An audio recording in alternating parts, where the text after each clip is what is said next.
guys, welcome back to the show. I'm Elsa Kerr, and today I have with me Steve Dragon. That's right, Steve Dragon. That's his name. Coolest name ever. He is the author of Were You Born a Dragon? So, Steve, welcome to the show. Well, thank you for having me. It's a pleasure. It's absolutely my pleasure. So we have to start with the name, because when we first had some contact, I assumed wrongly that Steve Dragon was your pen name, that it was not your real name. And when I learned that that was your real name, I was instantly jealous that you have the last name of Dragon. It is the family name. I did some research a few years ago because my grandparents came here from Poland in the early 1900s, and everybody said, "Oh, you got your name shortened and everything." So I did some research, and I found my grandfather's name on the ship's registry from when he came over here from Bremen, Germany, and it said Theodore Dragon. Wow. So he did not get shortened at Ellis Island like a lot of people do. And whenever I would go to a Polish family funeral, it was always Draken. So that's the name, and that's why on the cover of the first book, which is Were You Born a Dragon, it says a story by Steve Dragon. Really, because people for years have been asking me, "Is that really your name?" And I'd say, "Really." So that's the little pun on the cover of the first book. That is the absolute best. So before we even go into how the actual stories came about, were you as a kid like other kids with the name of Dragon? Like, how did that affect you? Because everybody had to be so jealous, like I am, of having a name like Dragon. Or did they not even care? I don't think people were. I didn't get a lot of that jealousy or anything.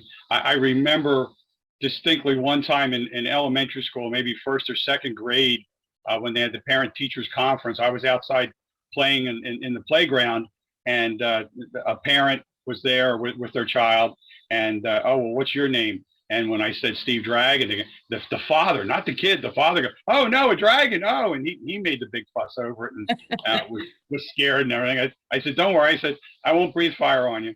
Oh, that's so cool. I Started love at an it. early age. Yeah, did you already at that point have dragon stories just forming in your head? Like, was that your type of play when you were a kid? Did you pretend to be a dragon? No, not really. No.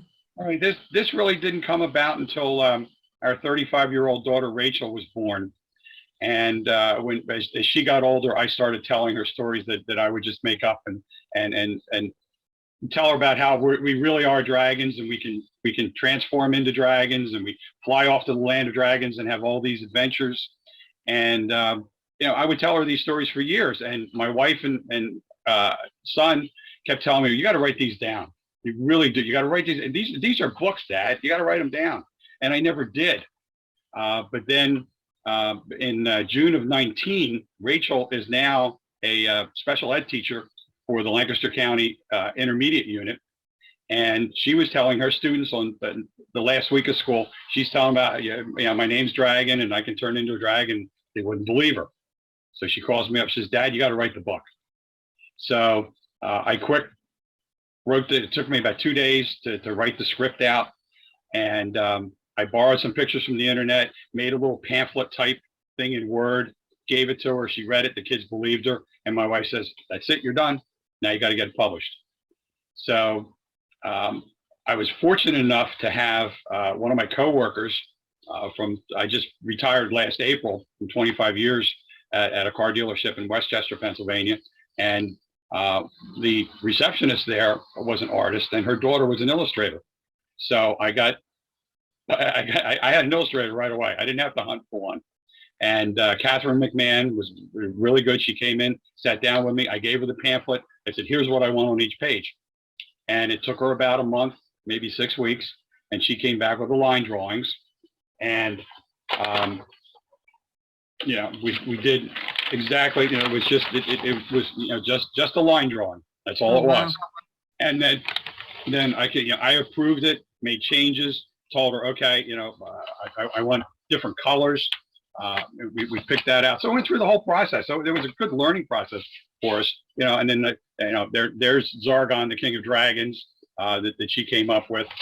This is our Zargon. This has always been Zargon for us here. So I told her what I wanted basically, and she came up with absolutely beautiful illustrations, and it was very easy to get that done. Then the search was on for a publisher. And if you look at any of the pages, you and I connected through a page on Facebook. Right. And if you look on a lot of those, there's a whole bunch of people from halfway around the world that are making promises and oh, they'll get you published and this and that, send me $6,000. And well, I never sent any money to a Nigerian prince, so I wasn't going to send any money. Wasn't going to send any money to those people either. But I was fortunate enough. I did make contact with a couple of self-publishers.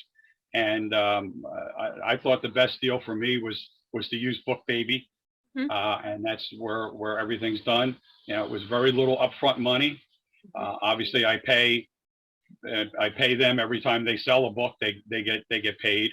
And when I order books for going out and selling on my own, I'd have to pay for them then. But it was very little upfront, so it was a good experience. Right now, Catherine has made more money than I have, because I had to pay her up front. But it's getting there. We're having fun, and hopefully now we're starting to open up again. I did do a reading at a local library last Saturday, and so I've got 3 events set up over the summer. 4 from May through September. I have 4 events set up. So always looking for that, and we'll see what happens. Have you done any writing prior to this, or was this a fresh start? Well, I actually started writing back in 5th grade. I wrote a play based on a story that we read in reading. I wrote a play, and we actually did put it on. I got hooked then. I was in a they had a special after school program for, quote, now they're called gifted children. I don't know what we were called back then, exceptional or whatever. But we went to another elementary school. There were 3 elementary schools in my township, and we all met at one. And in 5th grade, I was learning Spanish, and we did a thing on missile program and journalism. And that's where I really got hooked on it. In 6th grade, I took the journalism class, and I got hooked on that. And in high school, I was on the school paper. I was news editor my senior year. So I've got that kind of background. I went to Temple University's Annenberg School of Communications for Journalism and Public Relations. And I've been the public information officer for 3 different fire companies. And so I've been around writing in one way or the other for many years, but this is the first time to actually do a book. It was all leading up to the book, Yes. right? It was all practice. preparation. Yeah. Yeah. That's fantastic. I love that you had really a lifelong love of the written word, of storytelling. You do something that I cannot do. You said that the stories that you told your daughter when she was a child, which are now, of course, the book or the first book, you told them right off the top of your head, right? Like you were just able to make it up right on the spot and tell the story. Is that correct? It flowed. Yeah, It really did. It's been sitting back there for so long. It was waiing to come out. I'm so envious. It just flowed, and that was easy. The second book is Were You Born a Dragon 2, TOO. Little play on words there, and that was a little more work than the first one, but still, it was the same basic premise. It was a story that I had told Rachel, so it was back there. I just had to work on it. So you said the first book came more easily. Is that because they were already just pre-made stories that you had in your head that you just simply remembered? And then the second book, are those like completely new stories to even you? It's an old story, but I had to add a twist on it in order to put a moral in. Okay. The first story has a lot of what I told Rachel, but it's got a lot of real life in it too. Oh, okay. When she was young, from nursery school or preschool on, she was mentally bullied by one girl until 11th grade, when the last day of 11th grade, when she stood up on the bus and decked the kid. That sort of stopped then. But and during that time, Stephen did stand up to the girl one time and told her to back off, lay off, but she never did. So the first story, we go to the land of dragons. We have to get Zargon's blessing to raise her as a dragon. Rachel's 2 days old at this point, and we have to get his blessing to raise her as a dragon. So along the way, when we get there, there is a mean guard dragon named Arnode, who's the chief security dragon, and he doesn't like kids. And Stephen stands up to him. So he's standing up to a bully for Rachel like he did in real life. So that's the moral of the first story, is standing up to bullies and brotherly love. And at the end of the story, we promise Zargon that we will be back every year on Rachel's birthday, back to the land of dragons. So the second book starts off with Stephen running into our bedroom early in the morning on Rachel's birthday, saying, wake up, it's Rachel's birthday. We got to go to the land of dragons. So we have to have her birthday party. We go through that, and then we fly off. And when we get there, Stephen is immediately whisked away by two dragons who are going to be his teachers and teach him what it means to be a dragon, how to be a dragon, how to be it's basically how to be a good person is behind everything. And of course, I didn't come here to learn. I came here to have a good time. And what, you don't think learning can be fun? So that's the moral of the second book, is that the value of a good education and how learning can be fun. I teach adults on weekends. I'm a Pennsylvania State fire instructor, and I teach a lot of weekends. Last Sunday I was out teaching, and next Sunday I'll be teaching again. And I try to have fun with it. Firefighting is a serious business, and it can get dull and boring when we're teaching. So I try to have some fun with it. I'm at the stage now where a lot of the movie quotes I use are useless because nobody knows what I'm talking about anymore. there might be one or two in the class that know what I mean. When I say Igor, they just don't know. So I try to have some fun, make them laugh, make them learn, but again, have some fun. So that's we put that into the second story. They are the same dragons who taught me when I was a child, and they taught me what it means to be a dragon also. I love. And they're also the two guard dragons that we have. We have a vacation home in the Poconos, and we have two concrete guard dragons that weigh about 100 pounds apiece and stand about 36, 42 inches high. And that's our two guard dragons up there are Scorch and Singe, and they are the two teachers too. So we put that in there, and there's a lot of real life in there. When Zargon first sees Rachel in the first book and holds her, he says that, yes, she's, beautiful baby. And, I can see she's going to become a good dragon. I believe she will become a teacher. And she did. So I said, wow. It's a lot of the story that I told Rachel, but there's a lot of real life injected into it also. I love that. Oh, they sound like such fantastic stories, and what a beautiful way for your kids to grow up with those stories as part of their history, their life, and to get to pass that on to their own children, I think is such a gift. How wonderful of you to have done that for them. They must just treasure those stories so much. They do, and the fun part is now Stephen has two sons who are 7 and 4. And the 7-year-old went with me on Saturday last week when I had a library reading, and he helped hand out the coloring books that we have. And that's what I did. I took the line drawings that Catherine had given me, and we made just a small it's a promotional piece. The whole story's not here. It's only 10 pages out of 65. And of course, on the back, you can purchase the book. So Dashiell helped hand those out. And, when we get to the point in the book where it says you just can't tell who's a dragon and who isn't, I stop and I ask the kids to look around. And, do you see any dragons here? And, and do we have any dragons? And Dashiell stands up and, yeah, I'm a dragon. And he likes the books because his daddy's in them. Right. That's what he likes best. So, it is going down to the next generation. And we're telling those stories to Dashiell now. And of course, Stephen shaking his head. The first time I did it, we were up at our vacation home in the Poconos. We're at the lake, and of course, Dashiell didn't have a shirt on, and his scapulas are sticking out. And I looked at him, and I felt his back. I go, "Oh, Dashiell, you're starting to get your wings." Oh. And Stephen looked at me and go, "Oh no, he's doing it again." So yes, we're going to carry this on from generation to generation. Oh, that's fantastic. And will the stories that you tell your grandsons become new stories for books, or is it too soon to tell? I think it's too soon to tell. He keeps asking me, "When am I going to be in a book, Pop-Up?" Yes. Yeah, I mean, as you're talking, I envisioned so many things when you showed the coloring book. I was like, "Oh, there could be coloring books, there could be cartoons, there could be so many things like this. This really could be quite a huge endeavor if you chose for it to be. Not that it has to be, but oh my goodness.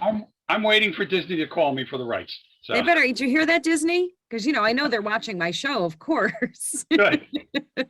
I mean, or Hanna-Barbera. I don't. It doesn't matter. Hanna-Barbera would be good too. Any one of them, right? Yeah, that's my childhood favorite right there. Hanna-Barbera. Oh my goodness, that would be so cool. So another cool thing that we haven't addressed yet is the fact that your name is Steve Dragon. You wrote a book about dragons, and you have spent a good portion of your life being a volunteer firefighter, correct? Yes, 47 years now. So I love the cool irony of that the dragon is fighting fires. I think that's really, really neat. Zargon and I discussed that in the first book. You do. We joke about that, about how we have the power of fire, but you spend your time putting them out. And I tell people all this time when they see me in fire school, dragon, I go, "Yeah, I'm making up for the sins of my ancestors." And, that's great. And that's in the book too. Another part where we inject real life into the story. I tell Zargon that people who don't know the real me, that I am really a dragon. I just tell them I'm making up for the sins of my ancestors. I love it. Brilliant solution right there. That's perfect. And, I love that it's rich with life lessons and messages of empowerment and being good to others and helping others. And I love that that's obviously part of your history, of your lifestyle, that, you're a first responder. So you're a natural born helper, and you put that into your characters and instilled that in your children. And now through countless other children who are going to be read these stories and then read them themselves and, decide that they are dragons too. So that's a wonderful gift to give to the world. Thank you. I'm glad I finally had the opportunity to do it, because it was just setting back for so long. And I sent you the links for the TV interviews, and the one of them, I told the reporter that the best thing about this was that I did it. There's so many things in life that we try to do and we never accomplish it. I did not finish. I went to Temple. I did not finish. And so many other things that we try to do, we just don't do it. And I finally got to do this. It took me 30 years, but I finally got it published. I got it written. We're sending copies all over the country, and we're on Amazon. We're on Barnes and Noble's website. We're on, obviously, BookBaby. BookBaby's done real good too. The one thing that they promised me, and they do, we're on about 35 websites around the world, and it's really cool if you find the Taiwanese version of it, of the ad. It's all Chinese lettering all around it except for the book, and it looks really neat. So it really adds to the dragon effect when you got all the Chinese letters written around it. Absolutely. How cool is that? Wow. Is it so surreal and bizarre for you to be able to Google your name and have, your book, your work or books show up on there, and to be able to tell people, you can just Google me. You can find me easily. It's amazing, right? It is. It's humbling. If anything, it's humbling. I was, like I said, I retired last April. I was in the automobile industry and truck. I sold commercial trucks for 47 years. And as part of that, I sold Isuzu commercial trucks. And every year they have a nice trip um, for the top salespeople. And we've been fortunate enough to go on 14 trips in 17 years that I sold the trucks. So 2 weeks ago, we were in Dana Point, California on the trip. And at dinner, people would ask me, well, what are you going to do now that you're retired? Well, man, right in my pocket, I got my cards and my business cards for the book. Oh, here's what I'm doing now. And Awesome. I ended up selling some copies to people while I was there. That's so cool. Oh my God. Yeah, that's great. And great marketing too. Great business sense you have there to have those cards. I originally had this was the original card. Oh, cool. Okay. When there was just one book, and then on the back, Nice. that's Zargon's Castle. That's in the Land of fantastic. Dragons. All right, and now that I have two books out, I had to get new cards. So we have both of them on there now, and so now you can see both books on it. And again, we keep Zargon's Castle on the back because that's the fantastic. coolest. That's the coolest picture in the whole book. It really is. It is a great picture. You're right. I love it. And again, Catherine just did such a great job on it. She came with me to the library on Saturday, and after I got done the reading, we went over into another room, and she taught the kids how to draw dragons. Oh, that's so cool. And the little town that I live in here in Berks County, they have a farmers market once a month. I think it's the second Saturday of the month. And in May last year, during one of them, I read the first book, and they were gracious enough. I didn't have to pay for a table or anything, and I sold a few copies. Nice. And this year in May, that's one of the events I have in May. Is I'm going to be at the farmers market, and I'm going to read book 2.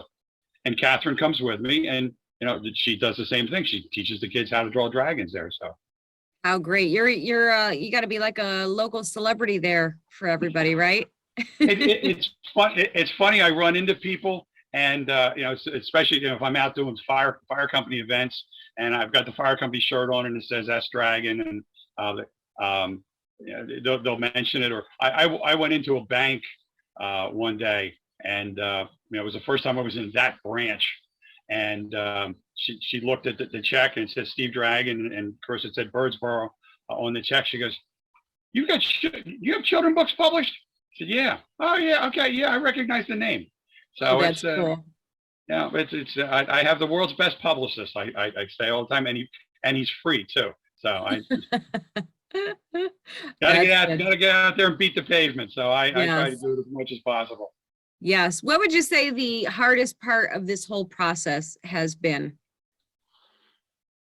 Sitting home and not being able to do it because of the situation we're in, not being able to get out. I was fortunate enough in February of 20. Like I said, the book came out. We sent everything off to Book Baby, and it actually came out the week after Thanksgiving. It came out, so it was available for Christmas of 19, which I wanted to do.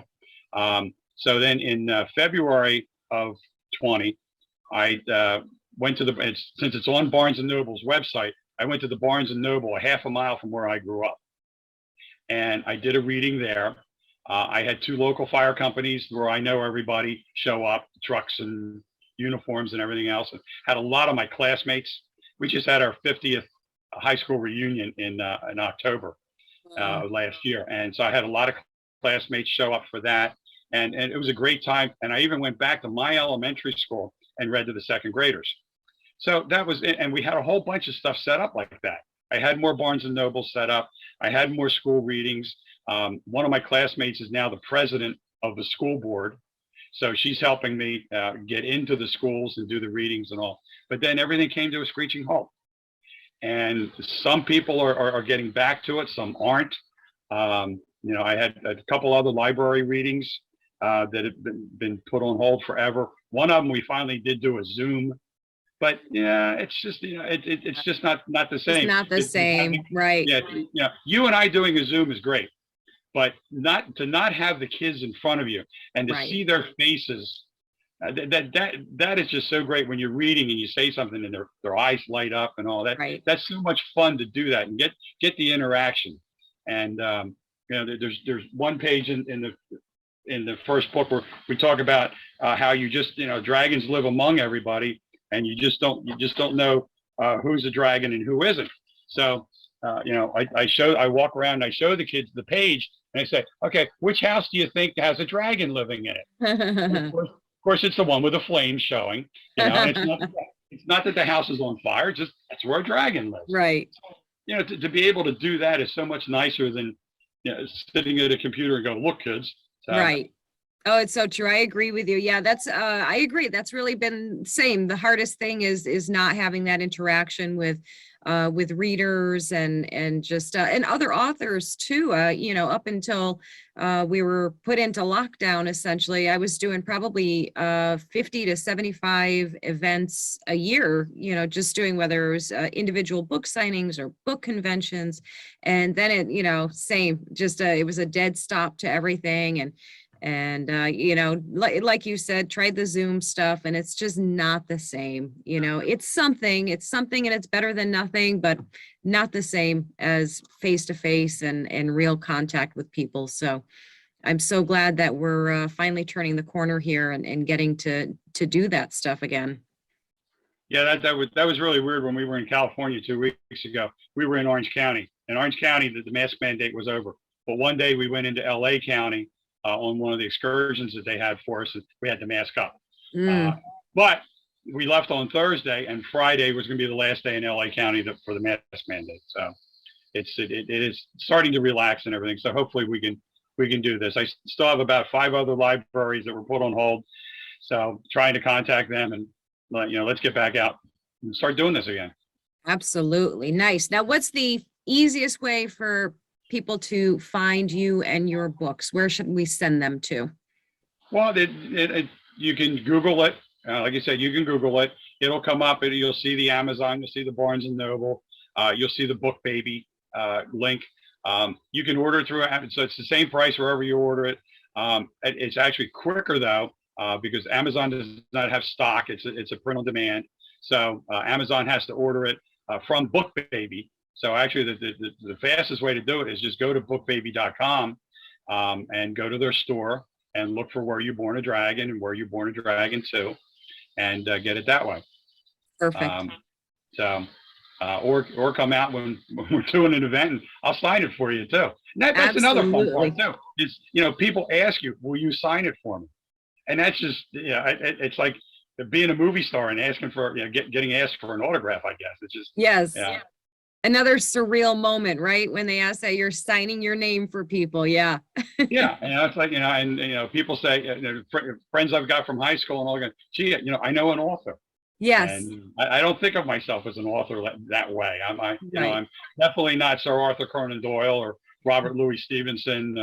I'm definitely not Stephen King. I'm the other Stephen, but it's it is a surreal feeling. It's neat and it's fun. But hopefully book 3 is still up in my head. I'm having issues with that. I have the story. I'm just having trouble saying it because the next thing in life, Rachel and my dad had a bond like I have never seen before. When she was born, when he came to the hospital the night she was born, he said, that's the most beautiful baby I've ever seen. Aww. And they just had that bond. And that's in the first book too. And they just had a bond about them. Well, when Rachel was almost 6, my dad died of cancer. So I'm trying to, the next book is going to be about, the theme is going to be about how kids deal with grief. That's a hard one. Yeah. Yeah. I know what I want to say, just how to say it is different. And of course, my dad, his human body died, but he's off in the land of dragons. Yes. So we will go off to see him in the land of dragons after. That's beautiful. After the fireman's funeral for him, he was a fireman for 44 years. Wow. So between that and marrying into another fire company and marrying the fire chief's daughter, I was sort of like, okay, you're going to be a fireman. Yes, absolutely. Didn't have much of a choice, but I don't look back. I don't regret a day of it. I love being of service to people, and that's the one thing that some people in the fire service don't get is, Mhm. we're there to help each other, we're there to work together, but we're there for the public. Right. And despite every fire company has internal problems and all, but despite that, we have to work together and be a team and work for the people that call us when they need us. Absolutely. That thin red line is strong. And that's coming from a thin blue line family. I'm a law enforcement spouse, and so right there with you. And as we you and I know, the thin red line and the thin blue line like to clash and bust each other's chops a whole bunch. And but when it comes down to it, it's still family. And I love that community very, very much. I love our first responder community. So I'm very grateful to you and your service and your family's service, and I thank you for all of that. Oh, you're quite welcome. And Steve, this has been so much fun. What an honor to get to talk to you and learn about your book and books. I'm sorry, I keep doing that too. I keep saying book. There's 2 books out. There's two There's books. going to be a third one. Right. I'm super, super excited for that. And I'm Two, real two books. beautiful. I love it. 2 books. Steve Dragon, really. Yeah. I will forever add the really every time after I say your name now. Sometimes I just get tired of saying that. So when I was doing the book cover and trying to figure out what to do, I go, yeah, let's put that on there. So. I like it. Yes, that's actually for one of my social media accounts. I am the other Elsa. For the same reason, people would always say to me, "Oh, are you Elsa from Frozen?" And I always said, "No, the other Elsa." So that just became the name. So very relatable. Yes, it is. Oh, Steve, I can't thank you enough for coming on the show today. I look forward to the next book coming out and to see what you're going to do next with these. I have a feeling there's going to be a lot more to come, whether you realize it or not. I can only hope and wish, and I said we just keep plodding along, and I said we've got a few things set up between now and September, and we'll see how everything goes. Absolutely, I And love it. Thank you again. Thank you for having me, and I appreciate your time. Wonderful. We will talk soon. Take care. All right. Take it. All right, guys, this has been the Writer's Tribe Talk Show. Thank you for watching, and we'll see you in the next episode.